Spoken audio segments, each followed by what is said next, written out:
Shall we start? Yeah. Okay, hi, Annie. Welcome. Good morning from whichever part of the world you're from. My name is Nicolette. I am the creator for the podcast titled You're Worthless. Read that again. The juxtaposition of your very soul. So I'd like to say thank you very much for actually saying yes to me to be interviewed today. I cannot wait to pick your brains on some of the topics that you actually put in, and then reading it. I also have some of my questions about how you navigate your life. I think you're a millennial yourself, and I am one too. So, yes, without further ado, let me just read out a bit of introduction about yourself to our listeners today. Today's guest is a game changer for millennials, tired of running on a never ending financial treadmill. Her name is Annie Margarita Yang, and not only is she a money-saving guru with over 1 million YouTube videos, but she's also written Amazon bestsellers like The 5-Day Job Search and 1001 Ways to Save Money. Okay, I have to be honest, I haven't seen those books, so I think I need to. Uh, Annie is not a Gen Xer or from an earlier generation. She's a millennial, and she understands how crazy the market right now is for job seekers and how to keep a positive bank account, which is, yeah, difficult. So if you're a millennial overwhelmed by your student loan debt, trying to find a better job or how to pay all your bills, her book has all the tips you need. So let's start. Welcome, Annie. Nick, thank you for having me on your podcast. I read what your podcast is all about, and I think it's a great thing what you're doing. Thank you. Um, yeah, I thought about how do I say this? I think I started my journey podcasting. It's because I was bored of going inwards by myself. I wanted to hear what other people has to say about their own journey. So I started it because at first I lost. I felt that I lost myself, and then I kind of am finding myself. I believe we're finding ourselves like we're evolving. So yeah, guests such as yourself is actually a really good um, addition to that perspective. So, Annie, what was it like growing up as Annie Margarita Young? Well, Tell us your I would childhood. say I actually listened to your story on your podcast. I listened to the first two episodes, so I You would say did? we have a lot in common. The Okay. difference is I grew up in the United States as an Asian American, and you're in Malaysia as just Yeah. an Asian, where everyone Yeah. else is Asian. Yes. I wouldn't say I had the best childhood. I would say my parents definitely provided for me. They were working class Chinese immigrants, came here with $400 in their pocket, trying to make their American dream come true because my parents grew up in communist China, where Like from even if China? China during the communist revolution.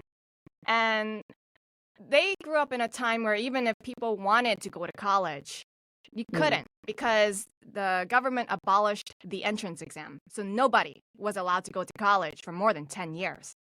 So, Wow. their idea of an American dream is like the ability to come here and simply be able to work. And for my mom, Earn it's as very much as simple. they can. Yeah. Yeah. For my mom, it was very simple. She got water from a well. And Okay. she would Wow. dream of eating cookies. And she would stash them away under her pillow in her dream. She would wake up and go, "Where are my cookies?" So, something we take for granted here in the US, the ability to just buy cookies from the grocery store and eat however many we want. Yeah. So that's the kind of childhood I had. I mean, my parents were really frugal. We always Hmm. had food on the table. They were very much into education, but any Mm. other, I guess I would say like more That's a very extensive Asian hobbies. trait, right? Yeah, I didn't have the fancy toys growing up. I remember Oh, during Christmas, I seventh grade, my friend got a camera. She got a $300 gift card to wow. Aeropostale. She got all sorts of toys, and I only got one gift. And it was at that point in my life I realized I was like, wait a minute, life isn't fair. Yeah. My family has less than other people. that was my childhood growing up, basically. Wow, that I can definitely resonate. It's not just in Asia. So it's like Asians in other countries too. But I guess it's because we grew up, or our parents' time, it's like save, save, save. If you don't save, you won't be able to get far. So yeah, so okay, so that's gonna link to the next questions. So what is your journey about careers? Like, have you transitioned? How many times have you? How did you start out your career to where you are right now? What was your journey? I would say it was multiple reinventions. I would say like Okay, I reinvent myself every 1 or 2 years, which that's is very good. I often. like Yeah, it. my career has changed a lot. Just when Mm-hmm. I thought I got settled, something else changed again. So when I Oh started, my God. Okay, I'm guilty of that too. Sometimes I said to myself, it's like, am I really that fickle-minded? But you know what? I want to try it. And this is a very good example, this podcast. yeah, No, I don't think I would have thought of this. Nobody in my circle would say, "Oh, what is Nicolette doing?" But well, anyway, yeah. you're an ambitious person. So I could see that. I already can tell you were ambitious. Okay. You were talking about how you wanted a certain car by a certain age, you wanted to Yeah. earn a certain money by a certain Yeah. age. So I was like, yeah, I can see that. If that's not ambitious, I don't know what to call it. No, but I've changed. I have to say, I've changed. Okay. I hope to think so. Sorry to cut you off. Yes, Yeah, yeah. you're saying. Well, I didn't have the traditional route. Many of my Asian American friends that I grew up with, they went on to prestigious Ivy Leagues and private universities like NYU or Cornell. Some went to Harvard. But when I was 16, I looked around and I thought about it and I was like, well, I've been in school my whole life. Can you believe Mm. like K to 12, I've only been in school and I've never had any other experiences because I come from this poor family. Maybe I learned some music. I took singing lessons, I took guitar lessons, but beyond that, I really never got to explore other interests. Never really got to see the world. My parents weren't into traveling, and we didn't have the money to travel either. I think my Same, whole same. childhood, My first I did, flight was, let me see, my first flight was domestic. It was when I was yeah, 17, I think, yeah. 17. That was to send So me off same, to a same. preparatory So, college. so it's like literally my whole life. The only trip I did besides going back to China to see family was a trip to Disneyland. Like that was the highlight of my childhood. And I saw everyone else had so many different experiences. They seemed to know themselves so much better. And I wanted to know myself much better outside of my academics. I was a straight A student, but what else am I? Am I just my smarts? Like growing up, Yeah, that's everyone true. Yes. everyone just kept saying like Annie Yang is so smart. Like that's all people knew me for. And I thought there has Mm, to be something that more is than just interesting. being smart. Is that all there is to life and Yeah, happiness? yeah. So Like that. I Conversation decided to I wasn't gonna conversation. go straight to college. I, Okay, I what did you I do? didn't go straight to college. Instead, what I did was I worked a whole string of minimum wage jobs. Oh, wait, And wait, let me yeah, pause you there. I did yeah, I did work at a cinema before because yeah. I love watching movies so much. So I thought like, okay, working at a cinema would, I could sneak in for a bit. No, you And can't. then yeah, I did I did that, and it was still occupied. You can't compare because Malaysian ringgit that time my wage was like $3 for no, not even dollars, 3 ringgit per hour.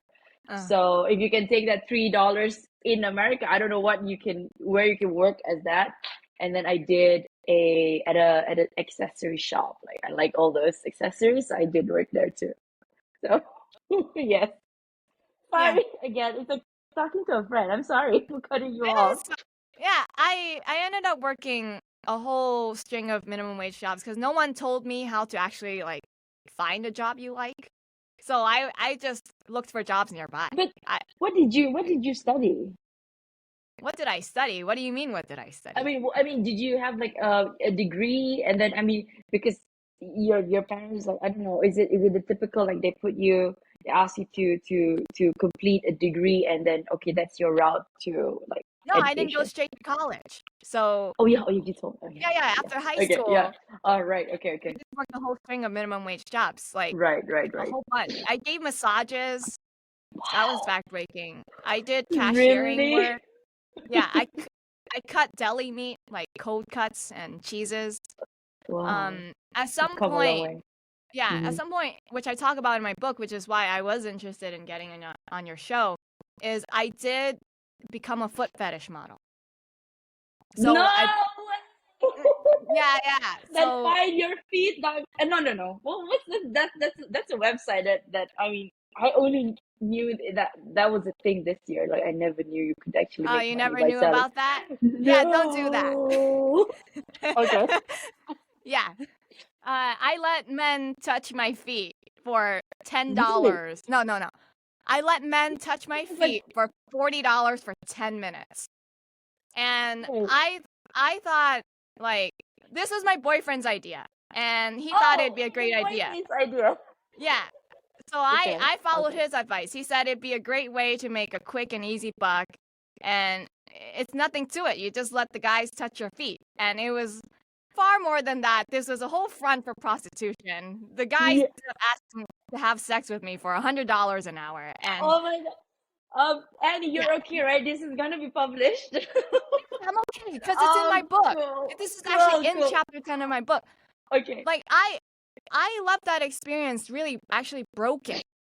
I remember going home on the third night of doing that and I was so ashamed and disappointed in myself. I was like, this isn't the life I wanted. Like what am I doing I've come here? to this. Right?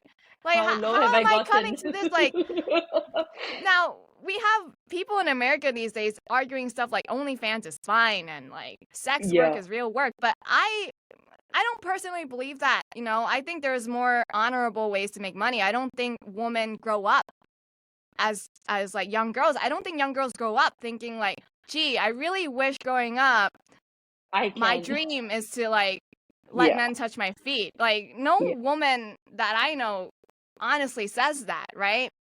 We have bigger dreams than that. And so I decided then and there like no. I'm going to make something of myself, right? So I was actually really broken. I was still traumatized by that experience for several years. It took me a long time to heal from that. Yeah. Did you go to therapy? I went to therapy. I got coaching. I did a lot of affirmation work. But for a very long time, I didn't trust men because of the kind of men that I met there. Mm. We're talking about doctors, college professors, you know, just your average everyday man that you would see Mm. walking around, pharmacists, you know, they were going to these places. All of a sudden, I couldn't see guys the same way, and That. I just had a lot of trust issues. Yeah. Okay. So, so from those jobs, and then what did you do? Like how did you transition to where you are now?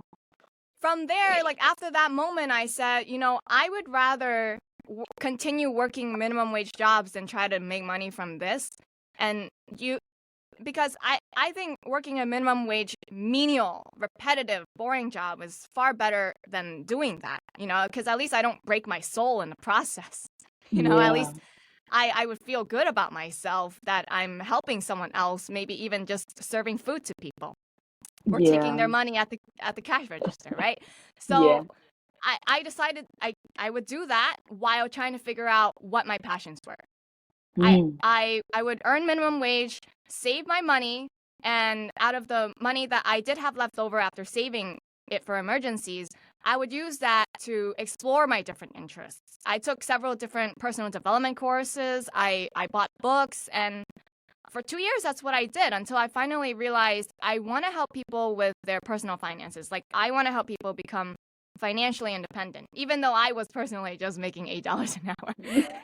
Yeah. No, but it doesn't matter where you start, to be Yeah. honest. Like I read That's this the in same Jim Rohn. advice. Yeah. You don't look at the bank account that you have right now. They never relate the bank account you have right now to the vision that you have in the future, because My friend said the same yeah. thing. That same exact line. He said that to me. Whenever I was Say hi like, to the friend and simply listen to this podcast. yeah, whenever I was doubting myself, and I would Mm. tell him like, oh man, here I am. I'm like working these menial jobs. Who's gonna look up to me for financial advice? He's like, doesn't matter where you start. It only matters where you're going. And I kept Oh, repeating that in my head again and again. that is so true. Okay, I like that friend of yours. Yeah. Okay, so I'm gonna pivot a little bit about your specialty because your specialty talks about personal branding, and I'm gonna pivot back to the essence of my podcast, which is some questions on self-worth, self-discovery. So, what does personal branding really mean? Can you like? I know I'm trying myself. Like I'm having it. There are 4 million. I don't know how many million podcasts out there, but still, I am. Yeah, I have that in my head too. Doesn't matter where I start. What's important is where I'm going. So I guess that's Yeah, relatable. we can do this. So Yes. you're here asking this question, assuming personal brand is something you create or control. Mm-hmm. You're asking me this as if it's something Yes. So, you so, create, yeah. as if there's like a Yes. system for making it. But actually, Yes. you already have a brand. Yeah, Really? Again? everyone. Yeah. Everyone already has a brand. So even if you just have only one profile on social media and you've only made one post, that is your brand. Like I only have one post brand. If you only post things on social media like, this is what I ate for dinner last night, your brand is, this is the what I ate for dinner last night brand. Or if you're the guy who keeps peddling multi-level marketing pyramid scheme products on social media, then this is the Branding. I'm part of an MLM pyramid scheme brand. So yeah, everyone, regardless, they already have a brand online. Even if you don't have any online footprint, then your brand is simply the I don't have an online brand, right? So Mm-hmm. because a brand is something that other people see you as. It's other people's perception of you. It's the persona that people have developed about you. Mm. You don't get to control what people think about you. But what you can do is you get to curate what people think about you. Mm-hmm. If you think about it like this, then you would start thinking like, if I want people to think of me, Nicolette, as the podcast host on soul work or spirituality or like finding your self-worth, like I want to be known as this, that's what you keep putting out online and nothing else. Don't get distracted.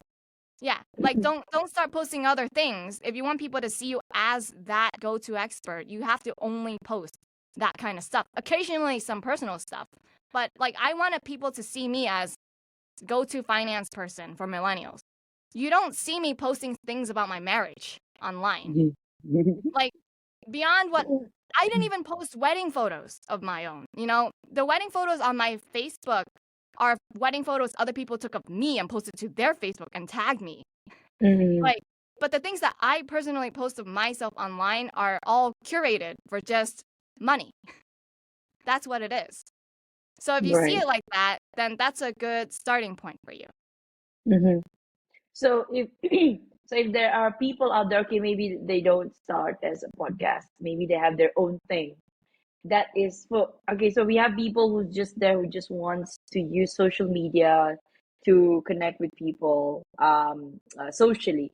But then there are people who are building their businesses or building their network. So that you're saying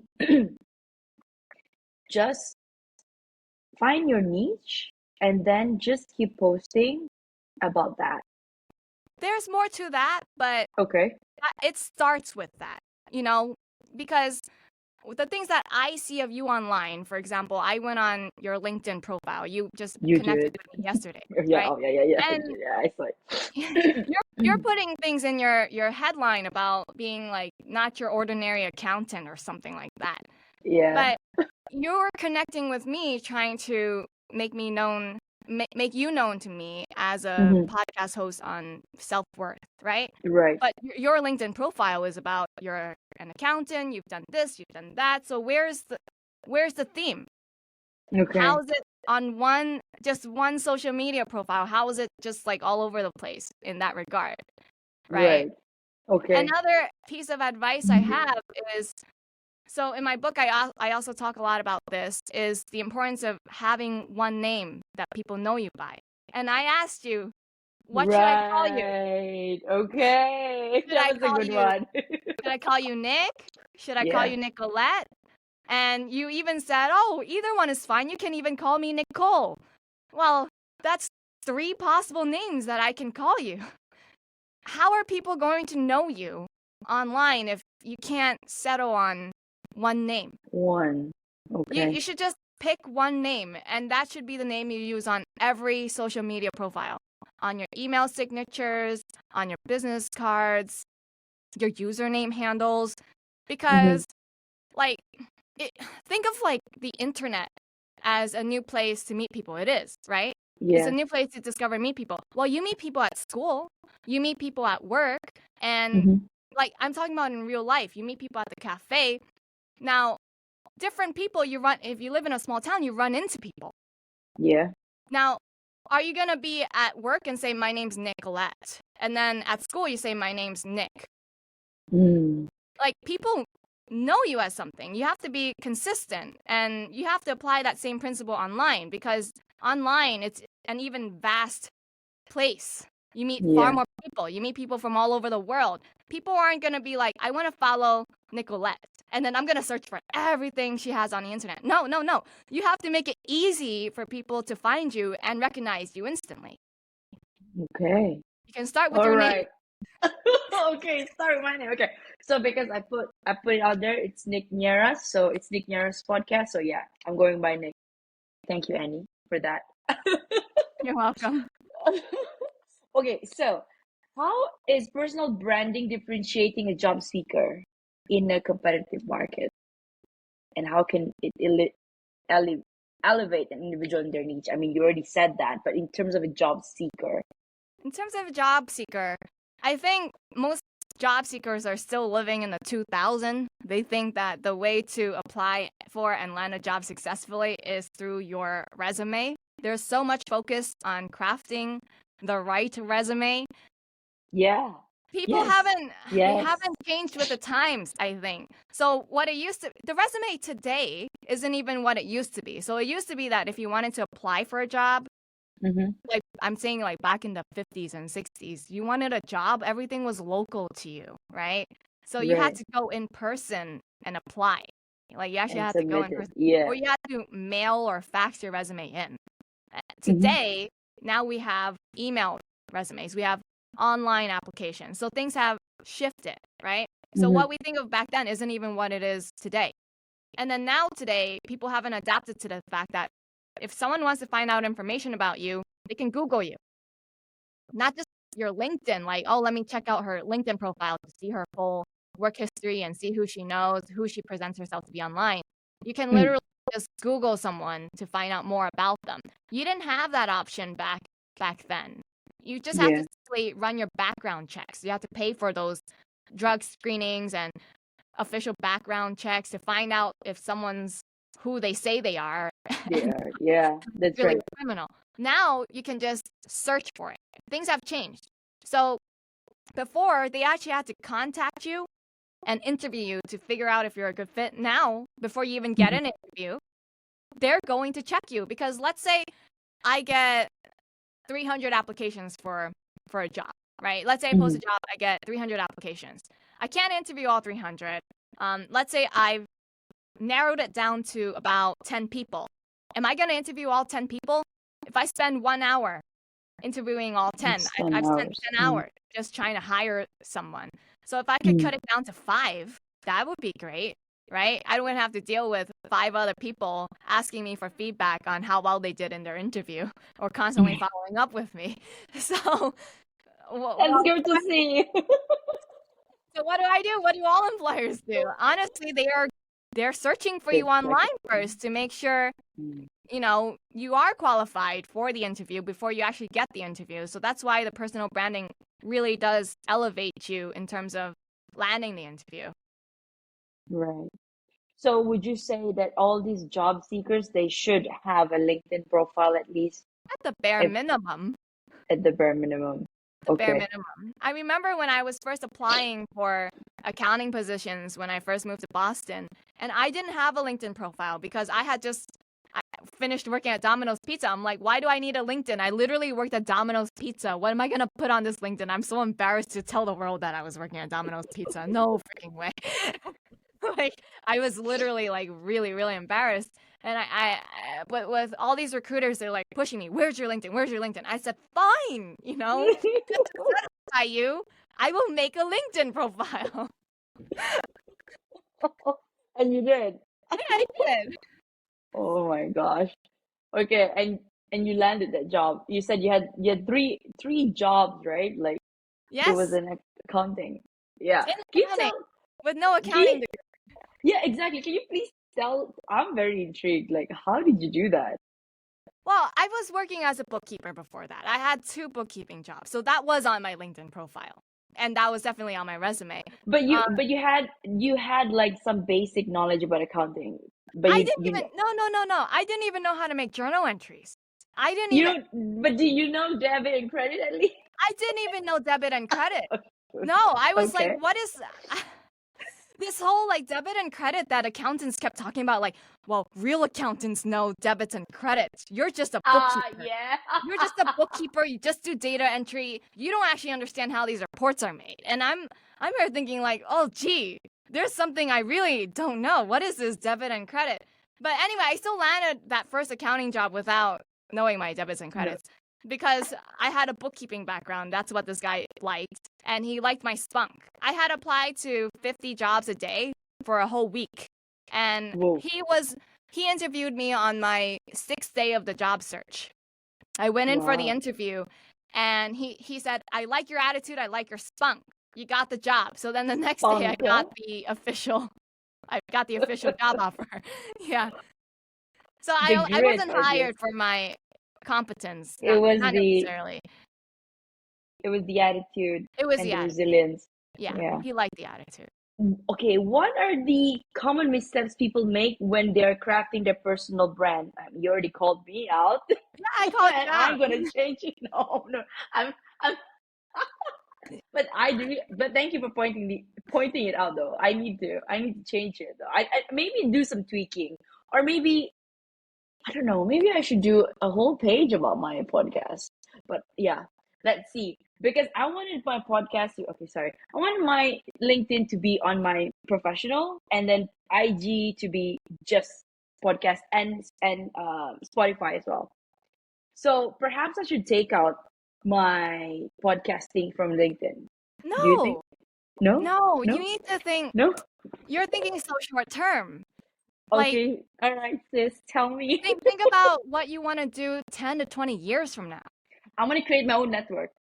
You want to create your own network. What does that mean? Like a Like whole. I wanna, yeah, like I wanna be like Oprah. You want to be like Oprah? You want to have your own TV network? Yes. Nah.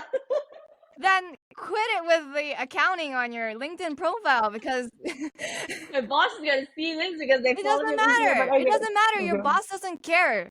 Your boss Yes. at the end of the years and when your boss goes to sleep and puts his head on the pillow at night, he's not thinking like, "Oh, Nicolette's doing this podcast." He doesn't care. Don't That's care so true. much what he thinks. He's too busy thinking about his own problems, let alone Yeah. yours. Yeah. I never So said that out loud to you anybody, need to let alone on a podcast, yo. anyway, Let's you need mark this to 2023, yo. so think 10 to 20 Mm-hmm. years from now, you want to have a TV network. Well, you need to already start positioning yourself to look like that. Like to look like, hey, I'm Nicolette. I'm the big shot. you know? What kind of like profile photo is gonna say like, hey, I own a TV network? Mm. Look into that.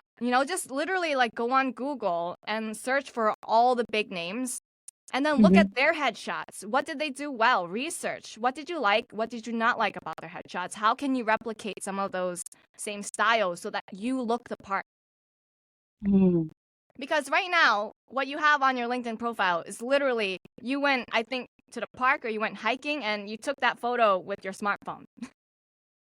And Yes. it's not going to help you own a TV network in the future. My I'm yeah, I will sorry for change it. grilling you. Yeah, this is even really. I'm sorry for But grilling okay, you. but it's okay. It's okay. I'm taking all No, of it I'm with giving you me. like real Yeah, advice. This is literally yeah. if someone came to me for a private coaching session and was paying me 100 to 200 an hour, like this is what I would tell them as well. And you're getting this for free on a podcast show. So Thank you.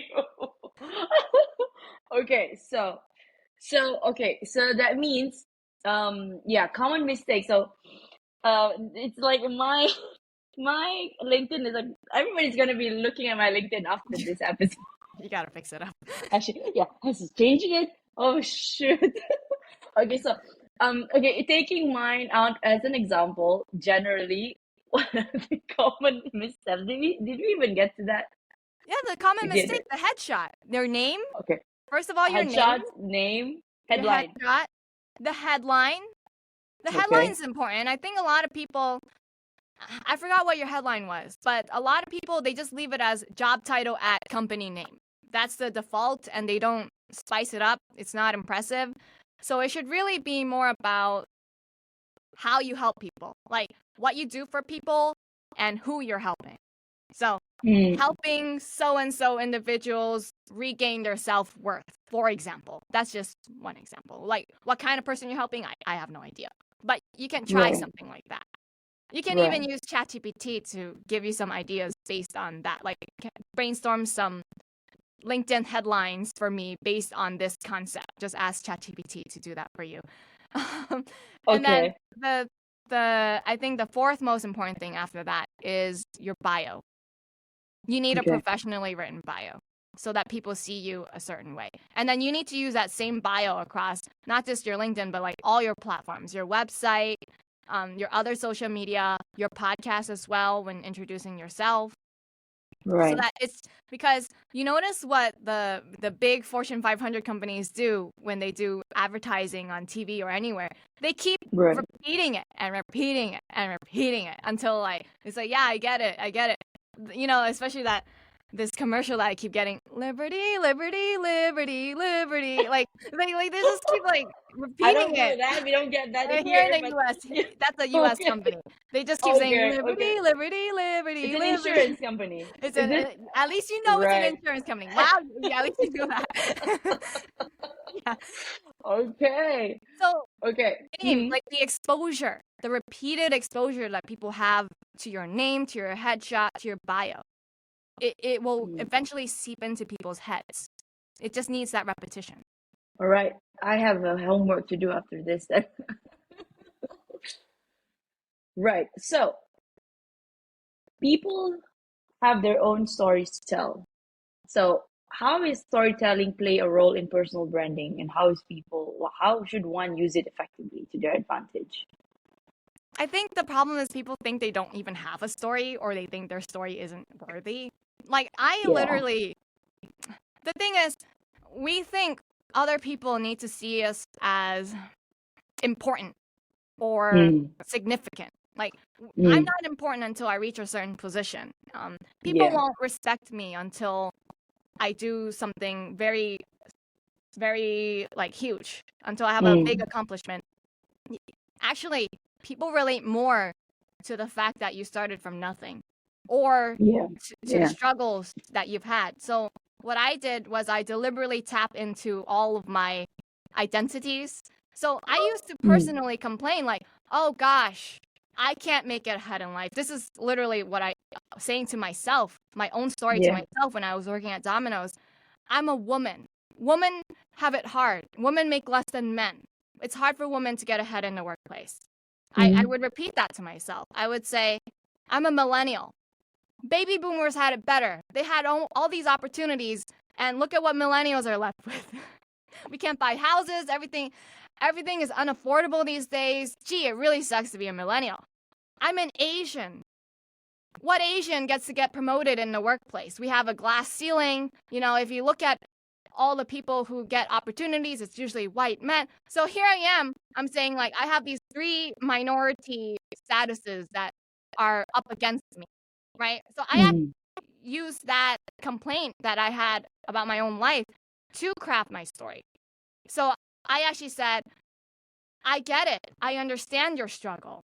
I know what it's like to be a millennial who can't save money. Because you know what? I am a millennial who can't save money. Not only that, I come from working class background, didn't come from middle class at all. And I'm a woman. It's not common for a woman to be so ambitious. Most women, like, they fizzle out by the time they're 30. They just want to settle down and have kids. Their career usually takes a back burner, right? Mm, So mm, I tap into this story. And the kind of story that I want to show is like, I'm just your girl next door. You know, I work hard. Maybe people think I'm lucky, but honestly, it's just hard work and discipline over and over and over again. That's the kind of story that I've crafted. I can even take like the most I can take a story that anyone has had if they've worked a minimum wage job. So like, for example, when I worked at Domino's Pizza, right? People ask me, "Oh, how was your time at Domino's?" Like, tell us about that. If they ask me that in an interview, I would say, mm, "Oh, you know, when I first started working there, I was complaining. It was long hours. I had to be on my feet all day. I had to tie my hair up, and every day I went home, I smelled like pizza." But you know mm. what? Somebody taught me this lesson. I was complaining to this guy, and it was my friend's dad. And her dad said, "Annie, everyone has a quota for work. Like, if you want to live, you all need to work." Now, the question is, do you want to work now and meet that quota so that you can relax later in life? Or do you want to play now and work hard in your 50s and 60s? You have to meet this quota. Mm, So I said, mm, you know, I want to work hard now. So mm. even though it's a struggle working at Domino's and it's like physically exhausting for me, I'll put in my work quota now while I'm still young. So that's one Yeah. of those stories that I can share with an interviewer. Another story I can share is like, at that same place, I was complaining, but you know what? I met someone who had less than me. My coworker was blind. Like, Mm-hmm. I had a coworker who used to work as a sheriff for the city department. And one day when he was driving to work, he suddenly couldn't see anymore. He couldn't see the stop sign. And Right. he had to be taken to the hospital. He had developed glaucoma, and then like after several surgeries, he was blind. He could no longer work as a sheriff. And Mm, so he got on disability, but then he said, "No, I still want to be the provider for my family. I want to feel like I'm a contributor. So I'm going to look for a job that doesn't require me to see." So he ended up mm. working at Domino's folding boxes. And Wow. he did it without complaint. Like, he was actually like joyful and content working there. Like, can you believe someone who finds joy in folding boxes for a pizza store? Like, so Yeah. when I saw him do that, and I thought, like, I'm able-bodied. I can see. There's so much I can do, far more than him. Yeah. Why am I not happy? So working Yeah. there, I learned to be happy Mm-hmm. because I should be grateful for the things that I have. Even if I don't like the circumstances, I am grateful for being able to put food on my table, right? So those Yeah. are the kind of stories that I would share at an interview. These are really simple stories, even working at a menial job. That is impressive. You get what I mean? Yeah. Yeah. Wow. Wow. Wow. So people, we all have our own stories to tell. So never think that your story is unimportant. Correct. So how can we pinpoint and communicate this unique value proposition to stand out in their industry? Okay, let's not take mine. Let's take another example because you said that already just now. Yeah, I do want to keep it. Okay, right. If you say it out, I mean, like that's you're telling it to the universe, right? But then maybe we'll give chance to, Can the you rest of the rephrase other your industry. question in a different way? Can you Okay, yeah. elaborate? Can you help? How can you pinpoint and communicate the unique value proposition of a person, an individual, or yeah, to stand out in their own industry? Well, you first have to think about what they offer to begin with. Like, how can you tell people how can you showcase unless you already know what you offer, right? And you don't want me to use you as an example, so I'll use my other friend as an example. She, when I found out what she Getting does, attacked here left. But Anyway, this is actually okay, because this is not, yeah, it's pinpoint communicating my value proposition. Okay. you want me to use you as an example? Sure, why not? Look, I I listened to your first two episodes, right? You're an ambitious woman. You definitely are not afraid to work hard. When you set your eyes on doing something, you're like, I'm going to go for it. I'm going to find a way. That's the kind of mentality you have. Now, you also talk about how at some point you discovered you weren't happy. Why am I not happy? And you had to do a lot of introspection to figure that out, right? That is your value proposition right there. You know what it's like. You can help other people who are going through the same thing and show them their light, right? You're trying to find your light. I think you've done better than most people, actually. I think quite sophisticated as well, right? The kind of thoughts you were having and that I was listening to, I was like, oh, that's actually really deep. I actually liked it. I don't have many people that I know that can go that deep. And that is how you can help other people go as deep. Another thing you can do, right, is you can ask your friends, what is your strength? Right? You're telling me that you have so many friends. Why don't you ask them, hey, what do you think is my talent? What is something that you see me do better than other people? And it seems like it just comes naturally to me. You need to find what that is. And once you find what that is, you can take advantage of that. It's different for everyone. It's not tied to a specific industry. So, for example, when I did it, I asked people what they thought my talents were. And they were like, Annie, when you do something, I want to do it too. If you're taking a yoga class, I don't know why. Suddenly I'm interested in taking a yoga class. Or you're writing a book. I get excited. I want to write a book too. You were starting a YouTube channel. And all of a sudden, for some reason, I was starting to get interested in making videos as well. It was this seemed to be the constant that people were telling me. And I said, I'm going to take advantage of this specific, it's a weird talent, right? But I'm going to take advantage of this specific talent for my career. Meaning you can influence people. You're an Basically influencer. influence. Yeah.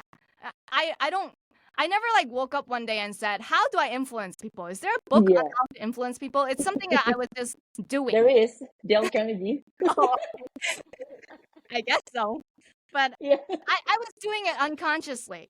So I decided, why don't I actually make sure this is a part of my career? You need to figure that out. You can just ask your friends and family and find what is that common thread. But right now, I can already tell you can go really deep. I think you can really tap into these really deep feelings that people have and help them grow from there. You're welcome. Oh, Annie, thank you. Okay, so next question. How often should one revisit and adjust their personal branding? It's an everyday thing. Really? Yeah, it's an But everyday. then that juxtaposes consistency, right? Can you No. tell me What I more? mean is this. So when you started off this podcast asking, what is a personal brand? How do I create that? But the way you worded your question was almost like there must be a system. As I if something think you in a just make. very yeah. So I some of my traits I like to position my questions as there's a flow to it, but I let go a little bit at the end. But then yeah, so but it's good that you're catching all of this. Yeah. So now what Okay. I'm saying about thinking about it every day does not contradict the fact that I say you have to be consistent. That doesn't change anything. Okay. My personal belief is to always take something and make a 2% improvement. Look at something. What is one thing I can improve? So if you just came to me, I'll go back to your LinkedIn and came to me and asked me for an improvement, I wouldn't give you all the things that I gave you. I would just give you one. I would just say fix your name. Okay. And then you come back to me, you're like, I fixed the name. Okay. Yeah. Next, can you get a new photo? Can you get a new photo? So it doesn't. So this doesn't contradict the philosophy of being consistent. Rather, I think the personal brand is something that's always in an evolution. So every day I do think like, oh, how can I improve? I might not get an answer, but I do think about it every day. Like, how are other people going to see me? How are they going to see this book? What's a new piece of action I can take? Who's a new person I can reach out to? Like, I'm always thinking about this every single day. It's not something I do once a year. Well, tell us about your book list. Yeah. You tell, yeah. This book? Yes, Yeah. yes. So the 5-day job search is all about how to help you become the kind of person who's worthy of landing a new job in 5 days. The title is a bit misleading. I'm not sure if your listeners are familiar with the book The 4-Hour Workweek by Tim Ferriss, but in that book, I've seen it. Okay. people bought the book thinking they can easily just work 4 Work hours a week 4 hours. Yeah. and be able to pay their bills, but he laid out this whole process and system that he made for himself that enabled him to work 4 hours a week, but it was a lot of work to get there. So it's the same concept as in the 5-day job search. It takes a lot of work to become the kind of person that can land a job offer in just 5 days and not just do it once, but do it multiple times. But I do lay out a whole system on how to do that. It's like a whole blueprint. Many of the things that I talked about in the book are actually all the things that we talked about in today's show. Okay. I don't think I veered off topic. A lot of the things that are talked about here are actually in the book, except I think in this show today, it was more like an applied situation. So I got to use you as an example so that you can see it in that kind of context. Yeah. Right. How long did you take to complete the book? It took like a month to write it. It took another 2 months to edit it. Wait, hang on. 1 month to write the book? Yeah. Wow. That's amazing. I dictated the book. There's other people out there who have made systems on how to write a book quickly. So I dictated the whole book onto my iPhone. I just did like 1 hour a day. So after 10 days, I basically had the whole book. And then I transcribed it with a software called Descript. It's only $10 a month for 10 hours of audio transcription. So I used that, Right. transcribed it, and then I moved things around. So then I had the rough draft done. Right. Yeah. But then the content of it, I mean, they came from you, right? The content came from me. It's not AI generated. No. No, I'm not saying that. Content came from me. It's 100% but you from had me. it. No So it's research like you was had done. it.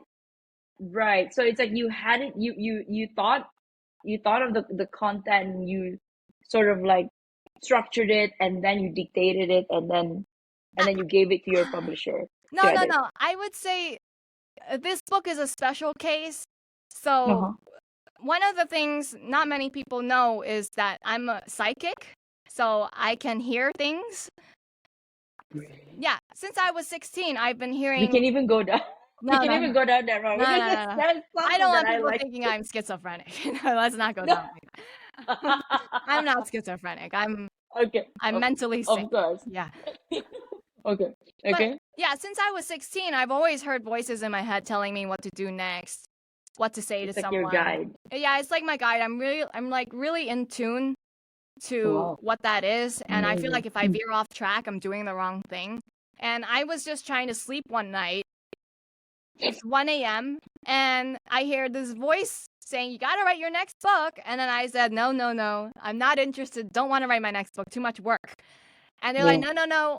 You got to write the next book. This is what the book's going to be about. This is what you need to put in the book. I said, come back in the morning. Leave me alone. But these voices in my head, they just wouldn't shut up. There were like 10 different voices in my head. And finally, I just said, you know what? Fine. I'll get up. I'll jot down what they're telling me. And then I finally went to bed at like 4 a.m. I got only 3 hours of sleep. The next day, I said, don't come back tonight. I'm not interested. And they did the same thing. No. You got to write the book. Got to put this in the book. And I was like, okay, fine. So that's like why for like 10 days, I just had the recorder on my iPhone and I just dictated what I thought needed to be in the book, like what I heard that should be in the book. So everything I heard ended up being in the book. Wow. Yeah. Wow, that's impressive. Yeah. Wow. Okay. Wow. So what is your heart's okay, so this is hang on. Coming back, I would like to ask you about self-worth and self-discovery. So in your opinion, I normally choose one question. How do childhood experiences and upbringing impact an individual's sense of self-worth and their ability to engage in self-discovery later in life? I think a lot of people place huge emphasis and importance on what your childhood was like. And like, Mm, if you didn't have the best upbringing, if you grew up in an abusive family, which I did, I ended up having to call child protection services on my parents for the kind of upbringing that I had. I mean, my parents don't appreciate boundaries. They violate boundaries all the time, right? Um, but it didn't have the kind of negative impact that it did have on me, right? mm, So we can take two people, we can take twins. They have the same childhood. Why is it that one ends up having a really happy adulthood, great yeah. marriage, happy kids, a great career? Why is it the other can end up like a drug addict, can't hold down a job, right? Mm, So we place a lot of emphasis on the external world that's going on around us. yeah. I think what Yeah. people forget is we're a soul. Like with each of us, we have a spirit. We come into this life not as a blank canvas. We already have past life experiences. We already have a certain like spiritual development and character prior to being born. This I think is regardless of whether you're Buddhist, Christian, Yes. Islamic, whether you believe Yes. in past lives or not. The fact is Yes. children don't come into this world like a blank slate. That's why we have people can have kids, and then one kid is totally different from the other. In Mm, terms of personality, my sister had the same upbringing as me. Why is her personality so much more different than mine? She's her own same. soul. She has her own spirit. So, True. um, what it really is in terms of developing your self-worth and self-discovery, you need to tap into your own spirit. What is your higher self? You need to listen to that intuition and not anyone else. Other people don't know how to live your life. We're too busy Yeah. asking other people for advice. How should I live my life? But a lot of people can't even get through their day. Are you really want to trust these people with your spiritual life? Other people don't know Yeah. you as well. When you meet someone, even your best friend, how often do you Mhm. speak to your best friend? Even if you speak to them every day for an hour, they only know you as that one person for an hour. You're more than just that, right?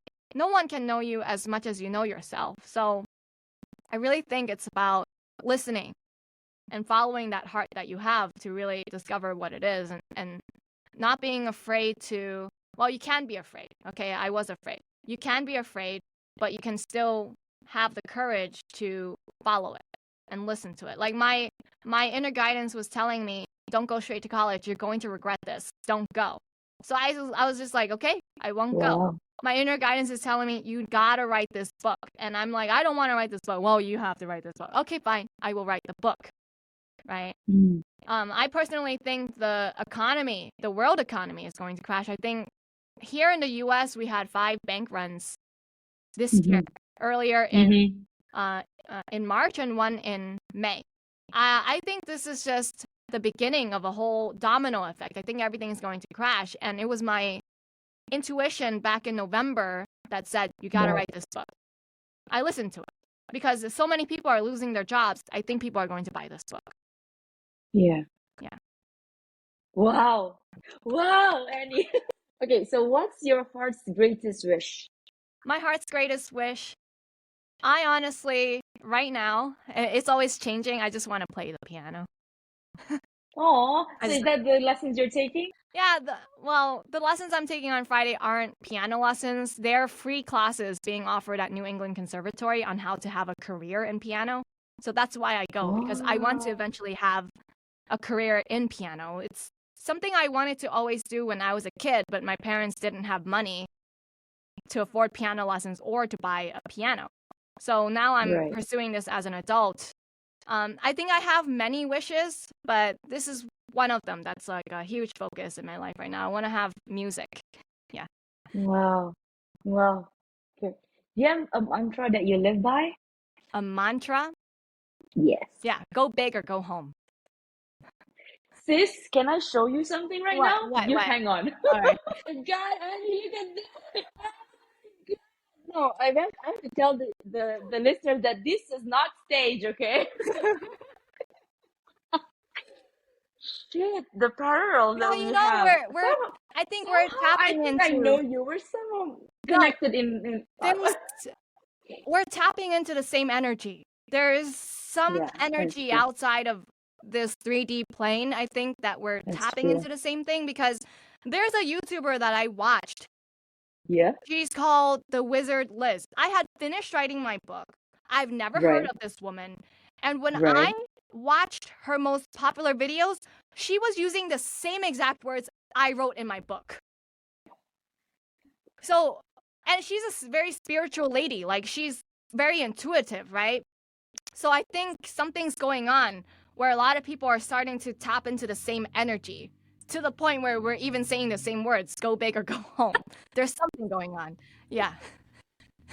Yes. Oh my God. Okay. My AirPods just ran out of batteries, but okay, I got two more questions. What Yeah. keeps you up at night? What keeps Can me you? up at night? Yes. Playing the piano. Maybe not the answer you expect. Yeah, I practice 1 or 2 hours at night Okay, so before I just can the go to bed. piano. That's it.